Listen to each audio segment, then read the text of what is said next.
Naruto ដេកនៅលើគ្រែសម្លឹងមើលពីដានយ៉ាងភ្លឹកស្មារតីបទពិសោធន៍ពីការស្លាប់រហូតដល់បានកើតជាថ្មីក្នុងនាមជាយុវវ័យសម្រាប់គេនៅតែមានអារម្មណ៍ថាមិនពិតនៅឡើយទោះបីជាវាបានកាត់ឡើងពិតមែនក្តីដូច្នេះគេត្រូវការប្រើពេលនៅពេលយប់ដើម្បីសម្រួលអារម្មណ៍ដើម្បីឲ្យរាងកាយនិងចិត្តរបស់គេផ្សារភ្ជាប់ជាមួយនឹងការពិតខណៈនេះនៅមានពេល20ឆ្នាំទៀតទម្រាំទេវៈអូតស៊ុតស៊ូគីមកឈ្លានពានពិភពនីនចា Naruto ត្រូវតែប្រែក្លាយជាអ្នកដែលខ្លាំងជាងសត្រូវនៅក្នុងអំឡុងពេលនេះហើយត្រូវផ្លាស់ប្ដូរច្បាប់នៃពិភពនីនចាបច្ចុប្បន្នទាំងស្រុងដល់ពេលចាប់ផ្ដើមហ្វឹកហាត់ហើយកាលពីអតីតកាល Naruto បានបាត់បង់កញ្ជ្រោងកន្ទុយ9ដើម្បីបដូរយកធម្មពលប្រយុទ្ធគេតែងតែបើកមើលគម្ពីរនៃការបិទត្រាដែលធ្លាប់អានកាលពីក្មេងនៅពេលមានពេលទំនេរទោះបីជាឥឡូវនេះអាចនិយាយបានថាគេស្ទាត់ជំនាញវិជ្ជាជាច្រើនប៉ុន្តែនៅក្នុងគម្ពីរនៃការបិទត្រានៅមានវិជ្ជាជាច្រើនទៀតដែលគេមិនធ្លាប់រៀនកាលពីអតីតកាលជាពិសេសគឺវិជ្ជារបស់ Hokage ទី4ប្រសិនបើចង់បង្កើតទល់ឲ្យភាពនៅក្នុងពិភពនីនចានេះវិជ្ជាគឺជាអ្វីដែលខ្វះមិនបាន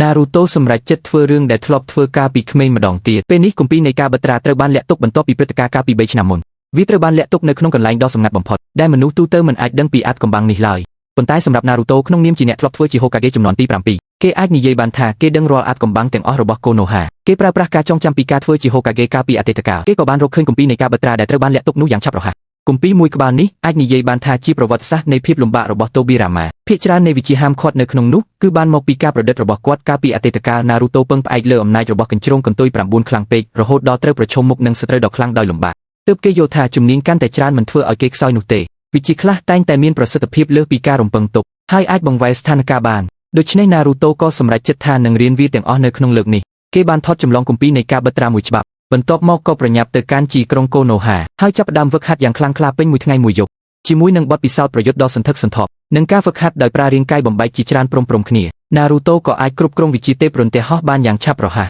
រួមទាំងវិជ្ជាហាមឃាត់ផ្សេងទៀតដូចជាវិជ្ជាកោះហើយវិញ្ញាណជាដើមប៉ុន្មានថ្ងៃក្រោយមក Naruto បានអញ្ជើញ Jiraiya ចេញមកពីកន្លែងស្នាក់នៅដ៏កក់ក្ដៅព្រោះថាគេត្រូវការកូនសោនៃត្រា8ទិសរបស់កញ្ជ្រោងកន្ទុយ9ទោះបីជា Jiraiya មានទំនុកចិត្តលើសិស្សរបស់គាត់ក្ដីប៉ុន្តែការផ្លាស់ប្ដូរភ្លាមរបស់ Naruto ធ្វើឲ្យគាត់មានអារម្មណ៍បារម្ភបន្តិចដែរ Naruto និយាយដោយខ្សែភ្នែកដ៏សោកសៅថានៅក្នុងអំឡុងពេលដែលកន្ទុយ9ឈួតលីលាគេបានជួបជាមួយនឹង Minato ពី Minato គេបានដឹងពីជោគវាសនានិងបេសកកម្មដែលគេត្រូវរ៉ាប់រងទោះបីជាគេនៅមិនទាន់អាចបើកបង្ហាញគ្រប់យ៉ាងបាននៅពេលនេះប៉ុន្តែគេនឹងមិនធ្វើឲ្យឪពុករបស់គេខកបំណងជាដាច់ខាត Naruto បានស្ពស់ដោយប្រើឈ្មោះ Hokage ថាអ្វីដែលគេធ្វើទាំងអស់នោះគឺដើម្បីអនាគតនៃពិភពនីនចាបន្ទាប់ពីស្ដាប់សម្ដីរបស់ Naruto Jiraiya ក៏ស្ងៀមស្ងាត់ផែនការដ៏ម៉ឺងម៉ាត់របស់ Minato ប្រហែលជាអាចទីបានថាបានមកដល់ហើយគាត់មិនបានសួរអ្វីបន្ថែមទៀតទេ Jiraiya បានហើយកង្កែបចេញពីគម្ពីរហើយប្រគល់កូនសោនៃត្រា8ទិសឲ្យទៅ Naruto គាត់ជឿជាក់ថា Naruto នៅពេលនេះនឹងអាចគ្រប់គ្រងធម្មពលរបស់កញ្ជ្រោងកន្ទុយ9បានជាមិនខាន Naruto មានអារម្មណ៍រំភើបយ៉ាងជ្រាលជ្រៅខណៈដែលលីគ្នា Jiraiya មើលគេត្រឡប់ទៅផ្ទះវិញបន្ទាប់ពីស្ទាក់ស្ទើរមួយសន្ទុះគេក៏ដាក់ដៃនៅលើពោះ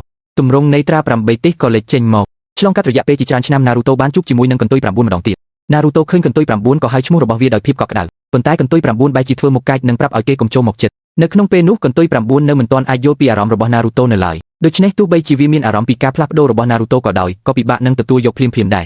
Naruto ព្យាយាមលួងលោមកន្ទុយ9ដោយសង្ឃឹមថាពួកគេនឹងអាចប្រយុទ្ធនៅក្បែរគ្នាដូចកាលពីអតីតកាលប៉ុន្តែកន្ទុយ9ដែលមានចរិតរឹងរូសបែរជាមិនទទួលយកទំនាក់ទំនងរបស់ខ្លួនជាមួយ Naruto នាពេលអនាគតព្រោះខ្លួនគឺជាតំណាងនៃភាពចង្រៃតែឲ្យខ្លួនចុះចាញ់នឹងក្មេងតូចម្នាក់យ៉ាងដូចម្ដេចខ្លួនមិនមែនជាឆ្កែហាក់ស្គីទេ Naruto និយាយបន្តដោយមិនដឹងថាត្រូវធ្វើដូចម្ដេចខ្ញុំដឹងថាឯងចូលចិត្តធ្វើចរិតផ្ទុយនឹងចិត្តប៉ុន្តែច្បាស់ណាស់ថានោះគឺជាឯងកន្ទុយ9នេះដូច្នេះក៏ខឹងភ្លាមក៏បិទការភ្ជាប់ចក្រាភ្លាមតែម្ដង Naruto ឈរនៅក្នុងកន្លែងដែលមានពន្លឺស្រអាប់ហើយក្រវីក្បាលគេអាចយល់ពីឥរិយាបថរបស់កន្ទុយ9នៅក្នុងពេលនេះសត្វកន្ទុយក៏ត្រូវឆ្លងកាត់បទពិសោធន៍ដើម្បីរីកចម្រើនដែរកន្ទុយ9ក្នុងអតីតកាលបានបើកចិត្តម្ដងបន្តិចជាមួយ Naruto ឯកន្ទុយ9ក្នុងពេលបច្ចុប្បន្ននៅមិនទាន់បានឆ្លងកាត់ការរីកចម្រើននៅឡើយដូច្នេះទោះបីជាបានឃើញការចងចាំរបស់ Naruto ឬសូម្បីតែមានអារម្មណ៍ជឿចាប់នៅក្នុងចម្រៅចិត្តរបស់ Naruto ក៏ដោយក៏វានៅមិនទាន់អាចឈានដល់ការយល់ចិត្តគ្នាជាមួយ Naruto បានដែរប៉ុន្តែ Naruto ជឿជាក់ថាគេនឹងកន្ទុយ9នឹងបានប្រយុទ្ធក្បែរស្មើគ្នាម្ដងទៀតថ្ងៃនោះប្រកាសជាមកដល់ជាមិនខានខណៈនោះ Naruto មានអារម្មណ៍ថាដូចជាមានគេកំពុងហៅគេសូមរងចាំទស្សនាភាពបន្តនិងកុំភ្លេចជួយ like share ដើម្បីទទួលបានវីដេអូថ្មីៗផងដែរ